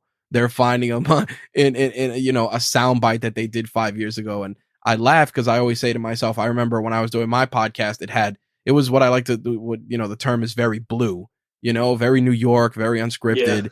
And, we would curse, we would say funny things. It worked. And I said to myself years later, I said, if I ever ran for president or any kind of public office, and somebody went and searched for that, they'd find, a lot of blue comedy, a lot of, New York jokes, a lot of stereotypical humor growing up, Hispanic in New York City. And it's just funny, because exactly what you were saying is that it's underlying and it's out there. Yeah. And it's a scary concept. It really is. I was thinking that same thing the other day. Like, if I was to run for president, which, by the way, is today not happening, but let's just say that was going to be the case, people would dig this stuff up, which, and like you, I mean, sure, like, we have some maybe borderline stuff, but it's just funny. Like, you don't mean anything by it. Yep. But people today make stuff out of nothing. Like, things that were one point harmless, now they make them seem like it was the worst thing that any human being has ever done. Mm-hmm. And yeah, I don't know. I'm thankful for anybody who runs for president, because I think it's a true act of selflessness. But dude, I'd be scared what people could pull up. It's probably stuff I don't even remember. And again, none of it was intentionally bad. Like, I'm not I've never been somebody who's been, I grew up in like a melting pot, man. Like I've never been somebody who was like racist or done or said anything really bad, but like someone would find something that they could look back on. But anyway, it's a side note there. Well, no, well, in a sense though, the content, that content, you know, even from a side note perspective, I want to remind people, like, when, and this comes back to something that I tell people when they want to get money for podcasting. I always tell them, I'm like, listen, podcasting is evergreen. Even that abandoned podcast from 10 years ago is still in the ether. It's still out there. And you know what? That podcast from 10 years ago may get the occasional download.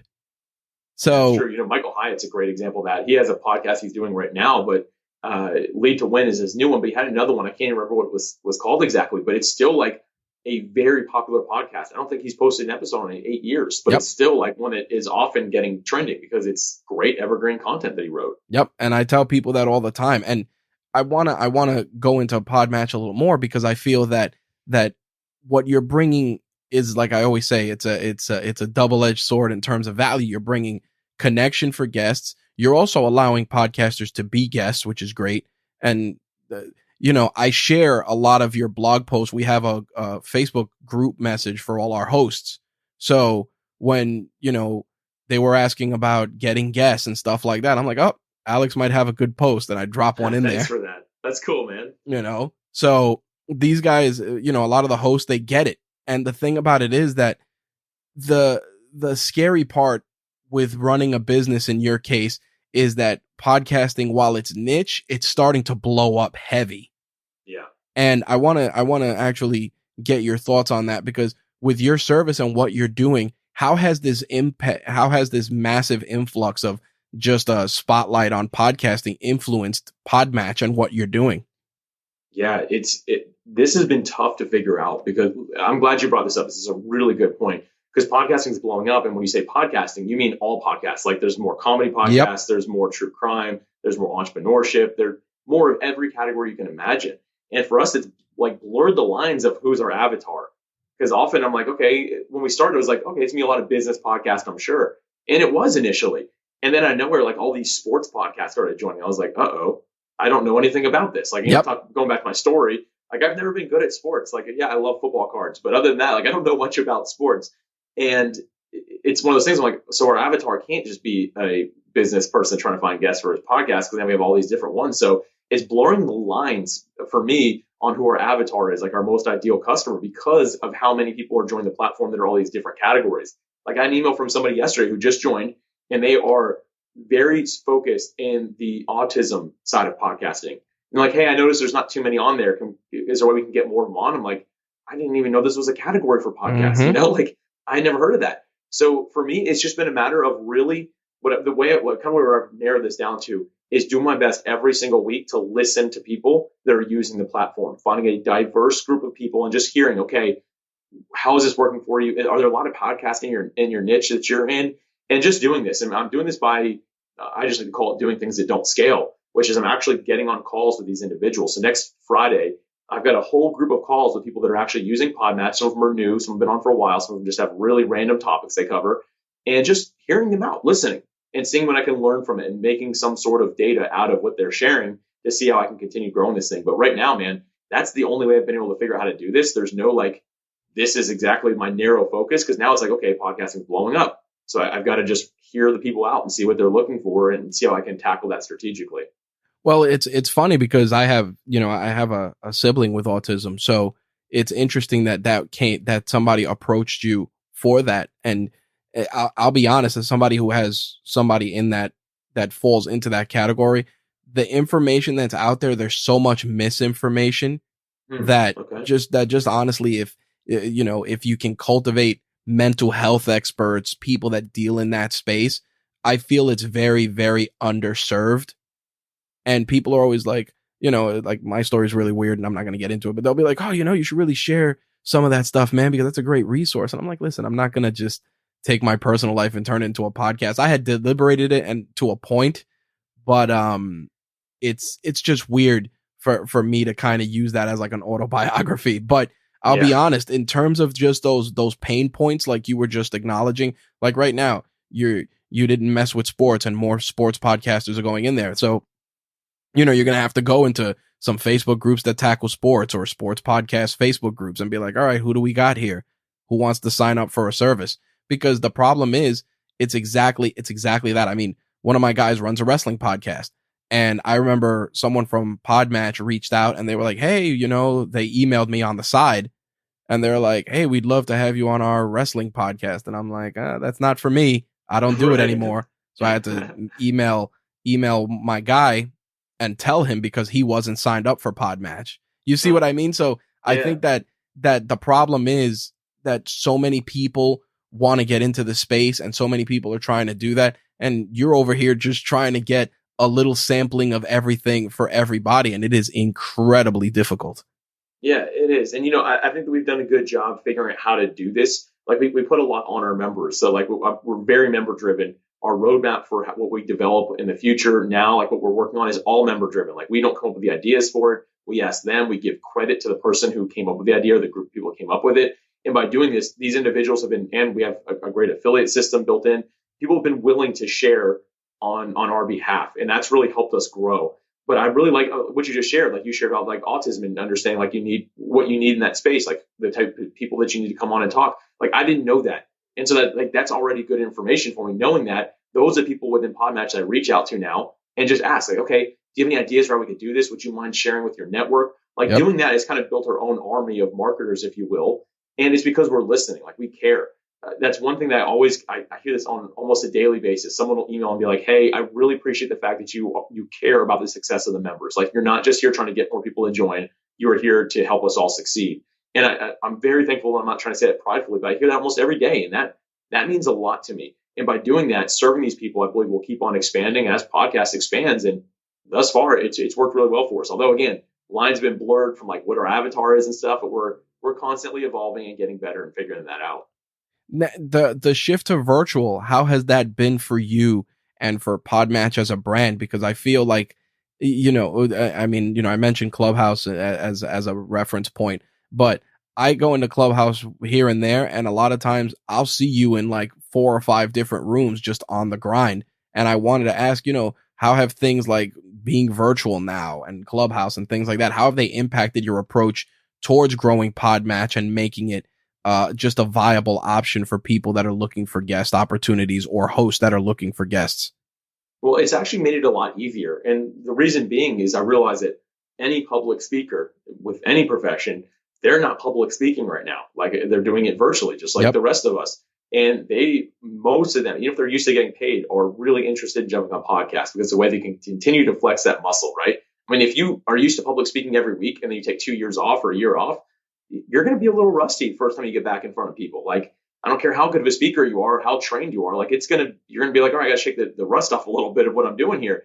And so this gives them the opportunity to continuously flex that muscle. So for me, it's actually like going virtual has been very easy. Like the idea for PodMatch, I mean, like when I really solidified it and we wrote it down on a whiteboard was where it started.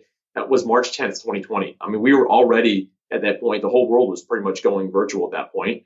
And we launched an early beta on June 15th, 2020. And we were well into pandemic mode at that point, right? Yep. So we kind of were born during this time. And I actually feel it served us better because if I told public speakers in 2018, if I launched then, said, hey, you should join this me on podcast, I'd be like, no, I'm traveling every week to speak on a stage. Like, I'm not interested. Yep. And now people instead, they're like, yes, please, I would love this. Let me get some of my friends on here as well. So it's helped us grow a lot organically and a lot faster because it's given them a platform once again that they lost. So for me, the digital space has done really well for me. And I like to say that it's as, I guess, empathetically as I possibly can, because I know it's been really tough for a lot of people. This is just one of those spaces where it made sense and actually worked for me.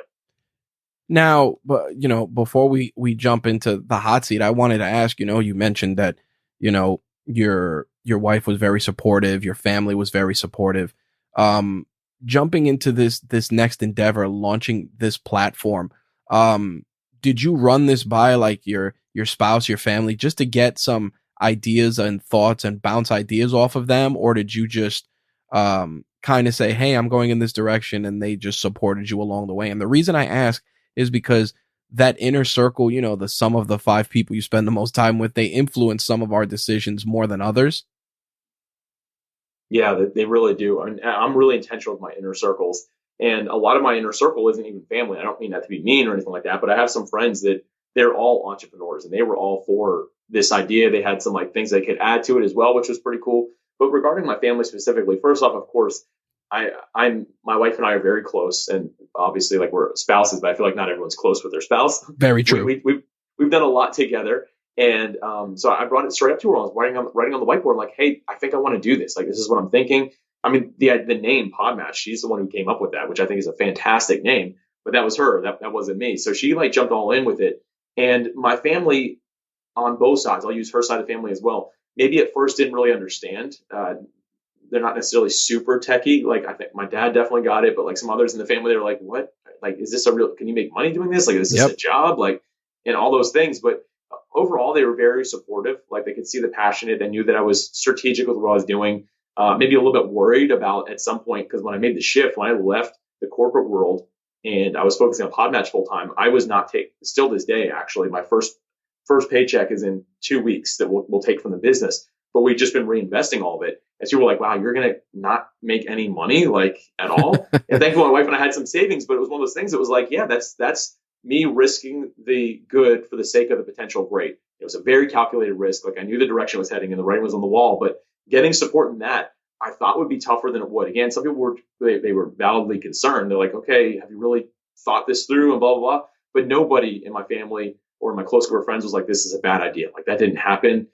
Some people challenged my thinking to make sure I had really thought it through enough, but thankfully I had. And the one story I'll share with this though is actually like specifically with my dad. I called him before I was leaving the aerospace industry, before I put in my notice. I was like, hey, here's where I'm at. Here's what I'm doing. And I was actually nervous about that call because again, my dad helped me get my start in aerospace 15 years prior to this. And he's a legend in that industry. And when I told him this, I was on the phone with him. And I was like, what do you think of all this? Like, I just shared, I'm like, hey, I think I'm going to leave. I think I'm going to pursue this. He's like, I think it's a great idea. He's like, I think that you should do this right now. He's like, this is the best time in your life to do it because it's never going to get easier. It's never going to get better. He's like, I support it 100%. And that to me, like really meant a lot to hear my dad say that. Like, he was like, you really need to do this. Like, you've got something here, go for it, take the risk and make it happen. And kind of having like that sense of peace, like that meant a lot to me to be able to have that conversation with my dad and know like, okay, like I even got buy-in from one of the most successful people I've ever met in my life that just happens to be my dad, that I should go ahead and do this. And the rest was kind of history, man. But I'm blessed to have just so many supportive people around me that have really helped me along the way. That is an outstanding way to close out this portion of the show. And I think that there's a lot of value in making sure that you surround yourself with people that are, like you said, they're going to support you, but they're also going to challenge you in not a judgmental or, a quote unquote hater fashion, but to really challenge you, to really say like, hey, did you think about this? What about this? Who is your target audience, etc. Because again, we're so in love with our idea at the time that maybe we didn't notice that, hey, this or this other thing. And we need those people to kind of keep us in check. Yeah. And having those people, that's all about having that right inner circle that will really be honest with you. You can't just have people that are fans of you be your inner circle, like people that think you walk on water, right? Like you can't have those people around you all the time. It's got to be the people that are going to call you out on your stuff or like make recommendations in a loving way. And again, I am so thankful that I really do have great inner circles. The people that are closest to me, man, they make me a better person every time I have a conversation with them. And that, I know that's a rare thing, but that's one of the most beneficial things I've ever had in my life is that inner circle. There you go. All right. So the next part of the podcast is what I like to call our hot seat, just a series of rapid fire questions covering your interests, some of the stuff that you use to generate content, etc. And again, just real quick and painless. Right. All right. So obviously you've been an entrepreneur for quite some time. What is one of your non-negotiables when it comes to business? Integrity. You've got to have integrity in what you're doing. You've got to stand behind what you're doing. Nothing sketchy. It's all got to be above board. So integrity is my number one core value. And I translate that into everything I do business wise. Nice. When you turn on your phone, what are 3 mobile apps you can't live without? Yeah. So, it's funny because I'm not like a big social media guy. So I actually don't have any social media on my phone. Wow. But I really like, Spotify, man. Like Spotify is where I listen to my podcast. It's where I listen to music. It's one of the greatest inventions ever. In addition to that, I I really enjoy this app called Fabric, which helps you really manage your friendships and be intentional with people in your life. So it's just like one that asks you when the last time was you followed up with your close friends and things like that. So Wow. yeah, really enjoyed that a lot. And I do a lot. Like I'm a believer. I follow Jesus, and I have a Bible app that I really like. It's where I keep all my notes and things like that. So those are kind of like my three big apps that I really like to keep up with. Nice. I'd have to check out Fabric. I think that's a good Fabric you is know, amazing. I'm a big person on checking in on people. Like I'll just, like I'll message, hey, how's it going, etc. But you lose track of some people more than others just because life gets in the way. But that is an outstanding concept. So very cool. I just learned something new there. Yeah, absolutely. Obviously you said you were using your Blue Yeti when you first started. How has your equipment changed from when you started to now? What are you using now? So not much has changed, but I am in the process of doing that. I am working with a Rodecaster, and PodMatch is the newer tech that I'm using. And then for actually doing recording, I'm using, because it's all remote now, right? Even Yep. if I'm recording with somebody who's technically local here in Jacksonville, I'm still doing it remote, and I'm using Squadcast now for that. And upgrading these things has actually been really helpful. So it's kind of all coming together still. I'm working on my home studio. It used to just be an office. Now it's turning into a home studio to make sure it has decent sound and things like that in it. Yep. But yeah, it's a work in progress. I'll say that for me, this stuff doesn't come natural at all. Like I've had to learn and ask a ton of questions, but yeah, so the Rodecaster and PodMatch is kind of the direction I'm heading in right now. I can tell you as a person who has a Rodecaster in their studio and has kitted out their studio with a lot of Rode equipment, probably one of the best investments I ever made. Nice. I am glad to hear that. Thank you. Yeah, Because that's it's the expensive, man. Like it's when I hit purchase, not that I have nothing wrong with spending money, but I'm like, man, there's a lot of stuff that looks really good, has good reviews, and it's like a quarter of the price. I'm like, I hope this is actually worth it. But I'm glad that you said that. Well, you know what? Just as a side note, what made me want to do it was the fact that to run my shows over time, I was using a lot of equipment. So it's like you have your mixer. I had a noise gate, to make sure I didn't have any outside noise, an external recorder. So by the time you tally all that up, you're like, I already spent, four, five, $600 on the equipment. So all Yeah. I'm doing is the joke my friend likes to use is sell your drugs to buy more drugs. So all I did was I took all of my equipment and I sold it. And I said, well, this should cover the cost of the Rodecaster Pro. And it more than did because I made a little profit also. Nice. But Okay. that was exactly it. I said, okay, I don't need a recorder. I don't need a noise gate. I won't need XYZ. I'm not going to need something for sound clips unless I want something more than the 8 buttons that are there. So yeah, it was a solid investment. The sticker shock initially, I'm like, man, I gotta come off $500 in a clip. Yeah. It definitely was not pleasant, but man, best investment I made. Cool. I'm glad to hear that. It reinforced that. I'm sitting here looking at it right now. So thank you. Glad to hear that. There you go. What's one website you recommend to people often? Outside of my own websites, Yep. because of course I recommend those. I really have been enjoying. There are so many different websites I visit, like that I like to read on and things like that. Let me just look one of these up that like I'm recently on. Um, I really like Michael Hyatt. I'm going to stick with that. I know I already mentioned him earlier, but he has a really good blog. It's all based around leadership and success, and I just think he does a really great job. Nice. Do you edit it? Do you edit or work in silence, or you play music in the background? And if so, what's playing? Man, I'm always music, and not that I mind silence too much, but I feel like my mind wanders less when there's something behind me. So I Gotcha. really like things like maybe progressive trance or like deep house type of stuff. So it's kind of like more EDM type music, but usually without vocals and stuff while I'm kind of working. I like Right. that pace. But at the same time, I really love classical, like anything that's a classic. I love strings and things like that. So just being able to hear that in the background, those are the type of things that I really enjoy while I'm working. Nice. Obviously, as a person involved in entrepreneurship and podcasting, I'm sure you read a lot to stay informed. What was the last book you read? The last book I read, I'm actually right in the middle of one right now. So most people I have on my podcast, fun fact here, they're usually authors, so they usually have books, and I like to read the book that we're going to talk about beforehand. So I'm actually on pace again this year to read 52 books this year. I did the same thing last year. Nice. And I know I just mentioned Michael Hyatt, and it's probably because I'm reading his book right now, Lead to Win, because I'm interviewing him next week. Win at Work and Succeed at Life, sorry, is the name of the book. So I'm going through that one right now. And then the next one after that is called The Hype Machine. And that's by somebody who's really dove deep into the effects that social media has on the mind, especially from a business person's perspective. So those are kind of my next 2 reads, but I go through a lot of books. I really enjoy reading. Do you prefer to read a tangible book, or do you read digital, or do you do a mix of the two? Because for sake of time, because I'm reading at such a high pace, I have to do a mix, but I definitely prefer sitting at the beach or sitting by the pool and reading a physical book. Like, to me, nothing beats that. Like, that is a fun, relaxing way to spend an afternoon. That is kind of rare, so I don't want people to get this visual that that's me every day. It's usually digital that I'm reading, but if I had a preference, I'd love to be sitting at a pool all day, every day, reading books and getting nothing done. So it's probably not a good idea. But anyway. How do you unwind at the end of the day? I have a pretty strict evening routine. So the last hour of the day, I'm putting my phone away. I'm putting work away. I'm being mindful with doing some stretching and things like that. I decompress and hang out with my wife as well. We just have some good conversation, things like that. I'm very intentional at the end of the day to make sure that I'm finishing it off that way.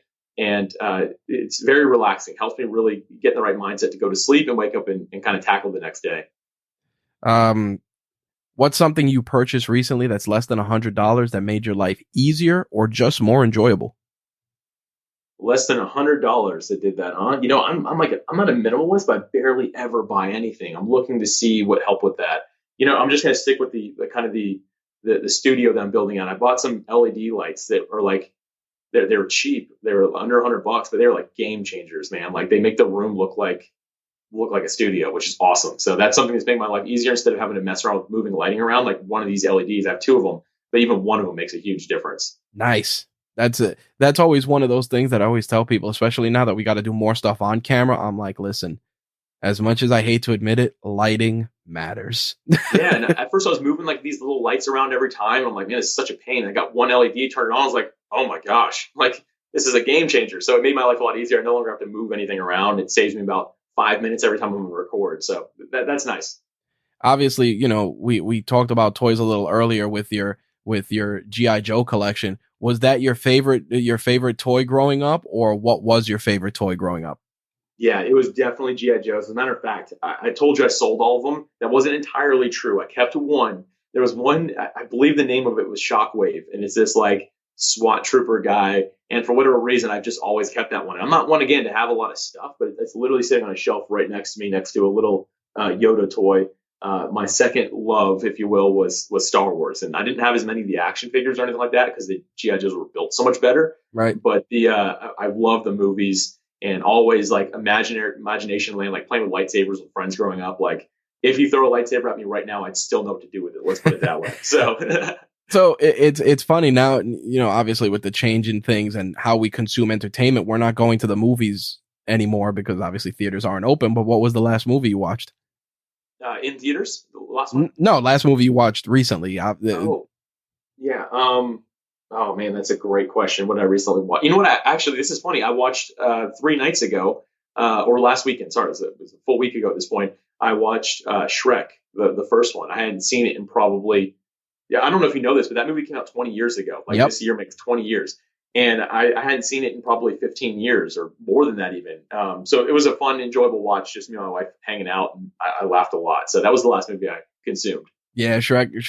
It's funny. I always I resonate with that movie, especially when he says I have many layers like an onion. You know, it's funny. I didn't realize how much I still quote that movie today, and I hadn't seen it in that like 15 years. There's like things that I say. I'm like, this is from this movie from my childhood, man. Yep. Like, I should have been more careful with what I consumed as a kid, but that's another topic. Last one is, I call you, Alex, a year from now, and I say, where are we at with PodMatch? How are things going? What would you hope to respond with? Yeah, I'd hope to really be serving that broad audience where I'm saying I don't have that immense clarity right now, to really have that and know how to really be impacting more podcasters in a more meaningful way so they can produce great content for people. And with that said, also a mature product that I'm not spending every waking hour working on. I'm not necessarily at that point, but it is a lot of work. I'd like to really have that streamlined. So again, serving people well, but also not taking up all my time. So I'd be working on some other dream projects that I have in the mix that I can't wait to start. But that's what I'd like to be sharing with you in a year from now. Awesome. All right. The last one to close things out, we like to do what I call reach one, teach one, just one piece of actionable advice for our listeners on the way out. For you, I'm going to frame the question a little differently as I have for the last few guests, especially because you're a public speaker. You're tasked with speaking in front of a group of high school seniors. And what's one piece of advice you would give them in terms of starting and getting into the business world, whether it's as a person that's doing a 9-to-5 or a person that's starting their own business? Yeah, there's a reason that I'm going to share what I'm going to share. And I want to give a little backstory to it real quick here. But when people are going into, when I say people, kids are going into kindergarten, there was this giant test that was done. It was like 1,000 different kids they asked. They said, hey, are you creative? When they were getting into that. And 98% of these kids said yes. And they did the same test on kids that were leaving high school.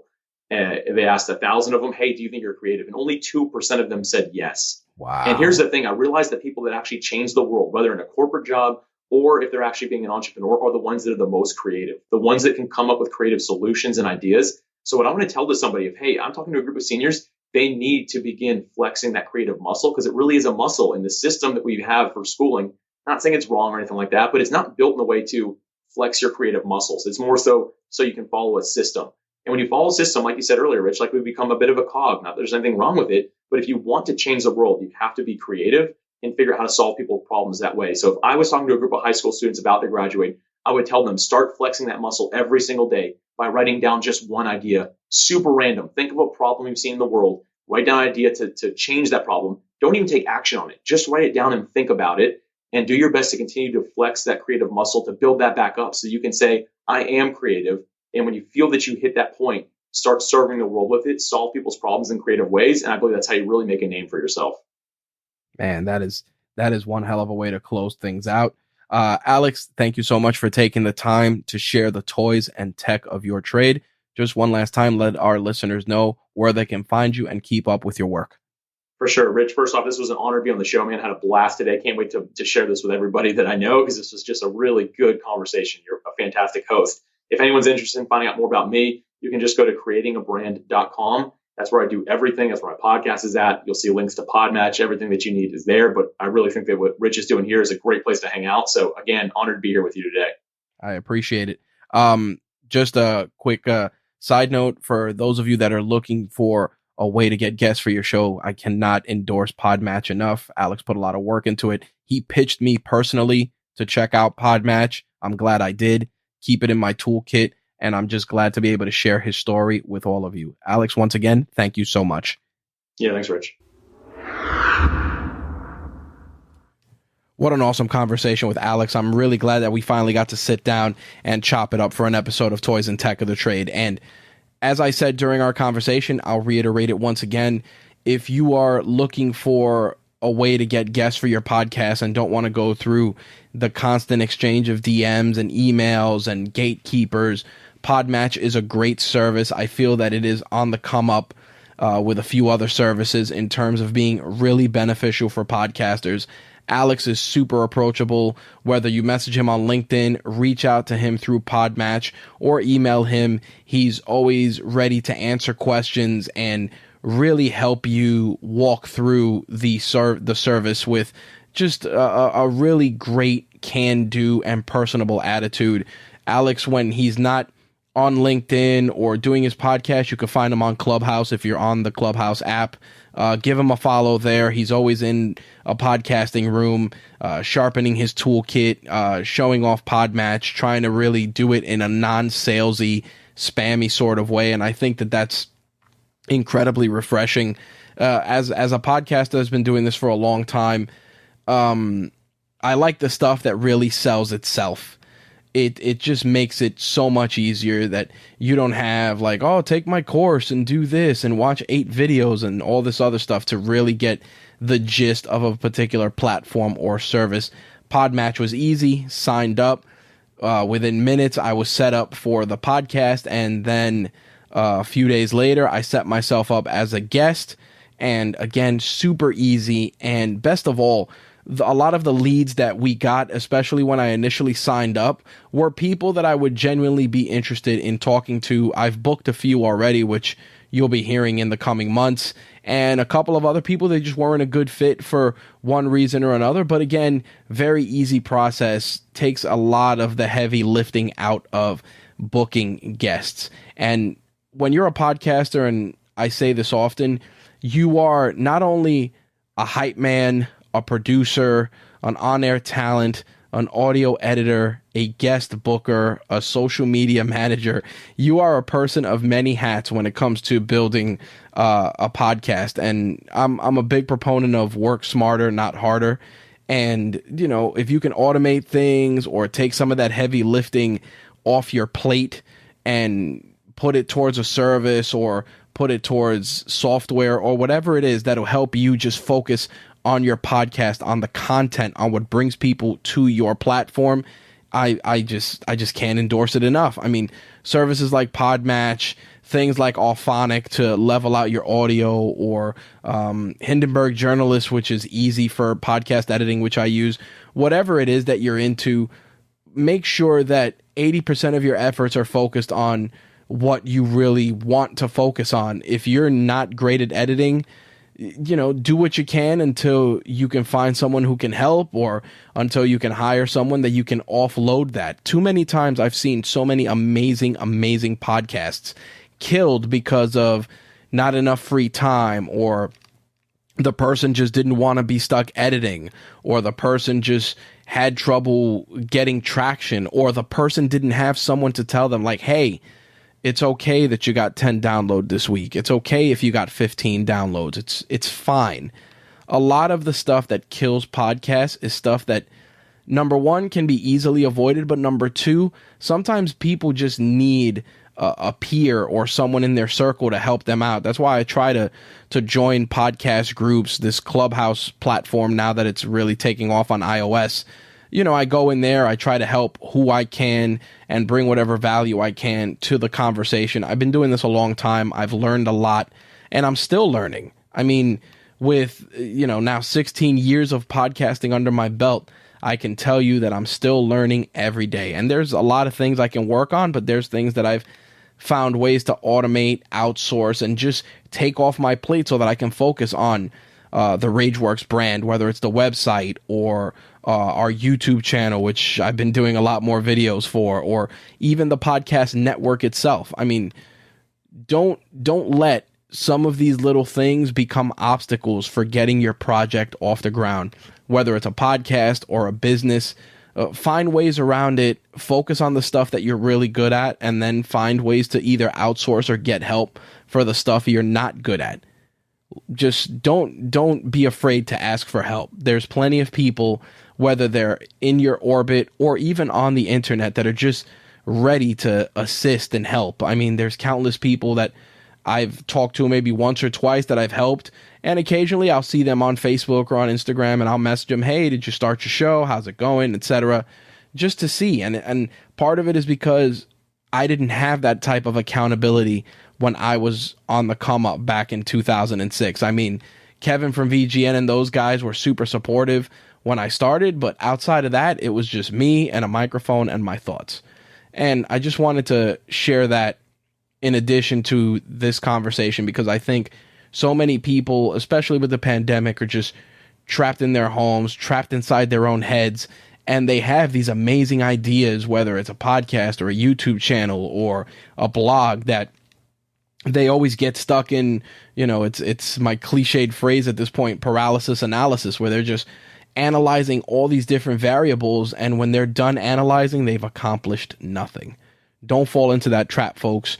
Pull the trigger. Start that YouTube channel. Start that podcast. Listen, the first few episodes, the first few videos, they may be great, they may not be great, but you know what? You keep doing it, you know, but things are built based on repetition, whether it's your business, your brand, or your body. Repetition gets results. It's as simple as that. Anyway, I'm not going to sit here and preach to you folks, but I definitely want to thank Alex for taking the time to chop it up with us and share so many gems and so much value. Make sure to follow him. I'll include all the links to his social, his website, his podcast in the show notes for this episode. All right, that's going to wrap things up. Make sure to check out all the other shows on the Rageworks Podcast Network. We literally have something for everybody, whether you're into wrestling, sports, geek culture, hip hop, man, we got you covered, and we're only going to keep growing. And if you're interested in possibly adding your podcast to our network, we really do have a great tight-knit group of folks, and I make it really, really turnkey. You bring your content, we do the heavy lifting. It's as simple as that. If you're interested, shoot me an email, rich@rageworks.net. As for Rageworks, you can find us on any social media platform of your choice. Just punch in Rageworks and you'll find us. We're even on Pinterest. All right, that's going to wrap things up. Thank you guys for listening. Thank you all for your continued support, and I'll see you guys in 2 weeks. Peace.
Toys and Tech of the Trade is part of the Rageworks Podcast Network, your source for rants about gaming, entertainment, and the works. Visit us at rageworksnetwork.com.